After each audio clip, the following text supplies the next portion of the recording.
Hello बच्चों, एक बार फिर से आपका स्वागत है आपकी अपनी क्लास साक्षी गुप्ता क्लासेस में। हमने जो कल क्लास में हमने क्या टॉपिक कवर करा था, अपना हेनरी फ्योल के जो प्रिंसिपल्स है 14 वो हमने कवर कर लिए थे। तो आज की क्लास में हम क्या करने जा रहे हैं, FW टेलर के साइंटिफिक प्रिंसिपल्स ऑफ मैनेजमेंट करेंगे और कुछ टेक्निक्स हैं, टूल्स हैं, उनको भी पढ़ते चलेंगे। अगर हम FW टेलर की बात करें तो इनका पूरा नाम क्या है, फ्रेडरिक विंसलो टेलर। इनका जन्म कब हुआ था, 1856 में, और डेथ कब हुई थी, 1915 में। ये क्या थे, एक मैकेनिकल इंजीनियर थे। क्या था आपके, ये मैकेनिकल इंजीनियर थे एंड मैनेजमेंट थ्योरिस्ट थे। और मैनेजमेंट क्या थे, थ्योरिस्ट थे, फ्रॉम द यूनाइटेड स्टेट में। Who is widely regarded as the father of scientific management. Most important point, एक में आपके एग्जाम में पूछा जाता है ये कि कौन थे आपके father, who was the father of scientific principles of management के फादर कौन थे। तो आपका क्या आंसर आएगा, father of scientific management is called FW Taylor. Taylor's work had a significant impact on management. जो टेलर ने काम करा है उसका एक सिग्निफिकेंट इम्पैक्ट पड़ा है मैनेजमेंट के ऊपर और इंडस्ट्रियल इंजीनियरिंग के ऊपर during the late 19th and 20th century में। ठीक है, अगर हम इसके कंट्रीब्यूशन की बात करें, देखिए इसमें मैं आपको दो चीज़ें बताना चाहती हूँ। अगर हम हेनरी फ्योल की बात करते हैं तो हेनरी फ्योल ने जो फोकस करा था वो टॉप लेवल मैनेजर्स के ऊपर फोकस करा था कि टॉप लेवल मैनेजमेंट पे क्या क्या प्रॉब्लम्स होती हैं, क्या क्या दिक्कतें होती हैं, उसको ध्यान में रखते हुए प्रिंसिपल्स दिए थे। किसने दिए थे, वो हेनरी फ्योल ने दिए थे। लेकिन जो FW टेलर है, इन्होंने क्या करा था, जो फैक्ट्री मतलब एक टाइप से जो प्लेटफॉर्म एरिया पे जो वर्कर काम करते हैं ना, इन्होंने वर्कर्स की प्रॉब्लम को, यानी या आप ये मान सकते हैं लो लेवल मैनेजमेंट जो आपने पढ़ा है उसके ऊपर जो भी वर्कर्स को प्रॉब्लम आ रही थी उनको नजदीक से देखा है। किसने देखा है, FW टेलर ने। लेकिन वहीं पे हेनरी फ्योल ने किसको देखा है, हेनरी फ्योल ने जो भी टॉप लेवल मैनेजर हैं उन्होंने मैनेजर की प्रॉब्लम को ध्यान में रखा था। किसने, हेनरी फ्योल ने। वहीं पे अगर हम बात करें FW टेलर ने किसकी प्रॉब्लम को ध्यान में रखा था, जो भी वर्कर्स काम कर रहे हैं उनकी प्रॉब्लम को ध्यान में रख के प्रिंसिपल्स दिए थे। ठीक है, तो वहीं पे टेलर ने क्या दिया था, देखिए Taylor gave a practical shape to scientific management theory and he was the first to emphasize the importance of using scientific approach for managing business rather than hit or miss method. मतलब इन्होंने क्या बोला, इन्होंने किसका use करा है, scientific approach का use करा है, ना कि हिट और मिस मेथड का यूज करा है। कॉन्ट्रीब्यूशन इनका ये आ गया। अगर हम आगे बात करें मीनिंग ऑफ साइंटिफिक मैनेजमेंट की, तो मीनिंग क्या है साइंटिफिक मैनेजमेंट का, scientific management is the application of scientific systematic, एक सेकेंड बस, क्या हो गया, scientific management is the application of scientific, systematic, objective and logical principle and techniques to various managerial functions. इन्होंने बोला है जो साइंटिफिक मैनेजमेंट है वो क्या है, एप्लीकेशन है किसकी, साइंटिफिक की, systematic, objective and logical principle and techniques की टू वेरियस मैनेजरियल फंक्शंस को परफॉर्म करने के लिए एक साइंटिफिक अप्रोच है साइंटिफिक मैनेजमेंट। मतलब क्या होता है, हेनरी फ्योल में क्या होता है, जो मैनेजमेंट के प्रिंसिपल्स को आप परफॉर्म कर रहे हो वो किसके बेसिस पे कर रहे हो, ऑब्जर्वेशन के बेसिस पे और एक्सपेरिमेंटेशन के बेसिस पे। लेकिन इसके अंदर जो मैनेजरियल फंक्शंस को यूज करा जाता है उनको कैसे अप्लाई करा जाता है, साइंटिफिक मैनर में, सिस्टमेटिक मैनर में, ऑब्जेक्टिव मैनर में एंड लॉजिकल प्रिंसिपल्स को क्या करा जाता है, अप्लाई करा जाता है। And it refers to the application of scientific methods to management problem, कि जो भी मैनेजमेंट प्रॉब्लम्स आ रही हैं एक ऑर्गेनाइजेशन के अंदर उनको कैसे सॉल्व करना, साइंटिफिक मेथड्स का यूज करके उनको सॉल्व करना। और it is the art of knowing exactly what you want your employees to do. मतलब ये एक आर्ट है ये जानना कि आपके एम्प्लॉइज एक्चुअल में क्या चाहते हैं and ensuring that they do it as efficiently and cost effectively as possible. क्या वो इसको पूरा कर पा रहे हैं एफिशिएंट वे में और कॉस्ट इफेक्टिव वे में, कि जिससे कि जो भी वो काम कर रहे हैं, जो भी वो प्रोडक्ट लेकर के आ रहे हैं, बना रहे हैं, क्या उसकी कॉस्ट क्या आए, एफिशिएंट आए, कम कॉस्ट आए। ठीक है, scientific management insist on replacing the role of thumb. जो साइंटिफिक मैनेजमेंट है उन्होंने क्या करा है, रिप्लेस कर दिया है किसको, rule of thumb with science के साथ। ये हम एक प्रिंसिपल पढ़ेंगे, science is not a rule of thumb. ये प्रिंसिपल इस बात के ऊपर फोकस करता है कि आपको ये नहीं है कि ओल्ड मेथड्स का ही यूज करना चाहिए किसी काम को कंप्लीट करने के लिए। Science not a rule of thumb का मीनिंग क्या होता है कि आपको क्या करना चाहिए, वर्कर्स को न्यू मेथड्स को क्या करना चाहिए, डेवलप करना चाहिए और अपने काम को क्या बनाना चाहिए, इजी बनाना चाहिए। मतलब यह है कि जो भी आप ओल्ड टेक्निक को यूज कर रहे हो उसका आपने यूज नहीं करना है, बल्कि आपको क्या करना है, टाइम टू टाइम नए मेथड्स को डेराइव करना है और उन मेथड्स का यूज करके अपने काम को क्या बनाना है, इजी बनाना है। अगर हम बात करें आगे scientific management insists of replacing the role of rule of thumb with science, which means that decisions in the organization should not be made based on the manager desire or will. मतलब इन्होंने क्या बोला है कि which means that decision in the organization के अंदर जो भी डिसीजन लिए जाएंगे शुड नॉट बी मेड, वो नहीं बनाए जाने चाहिए based on the manager's desire के ऊपर और विल के ऊपर, but rather on scientific study conducted with scientific tools. अब इसमें एक डेफिनेशन याद कर लीजिएगा.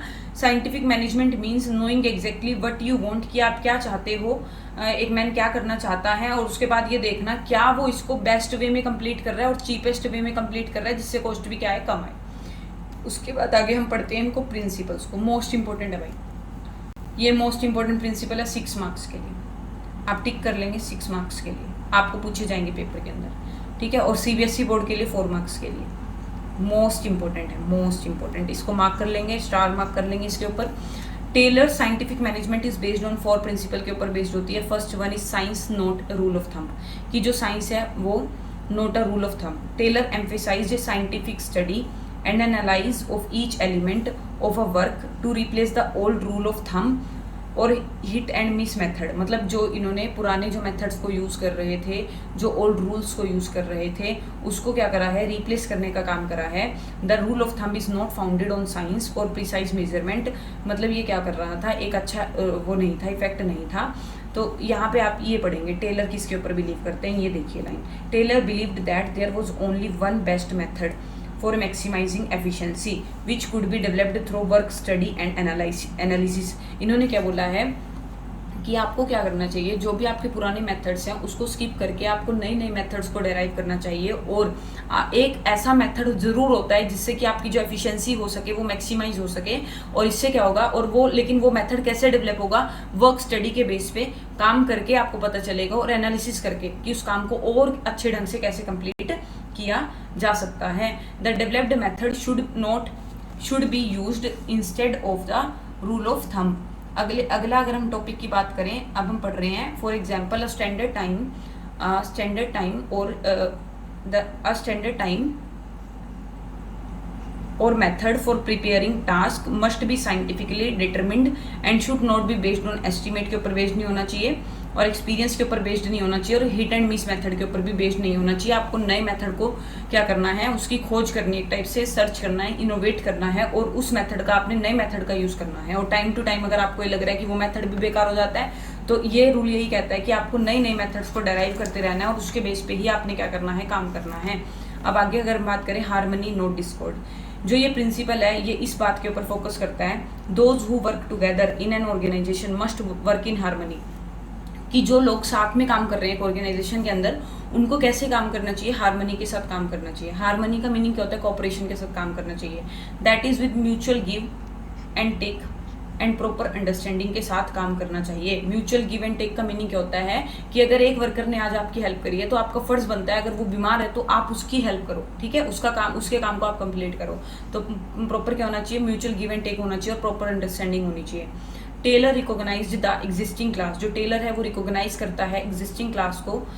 Conflict between worker and manager, मतलब उसने क्या करा है टेलर ने, वो एक चीज से उसने एनालाइज करा है कि जो वर्कर और मैनेजर है उनके बीच में क्या कन्फ्लिक्ट है.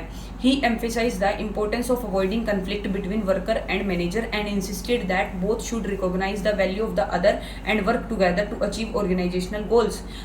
टेलर इस बात के ऊपर फोकस करता है कि जो भी वर्कर हैं और जो भी मैनेजर हैं उन दोनों को क्या करना चाहिए, साथ में काम करना चाहिए और एक दूसरे की वैल्यू को क्या करना चाहिए, रिकॉग्नाइज करना चाहिए. कि अगर आज आपकी मान लो 2 दोस्त हैं, एक है हरमन और एक है हरमीत.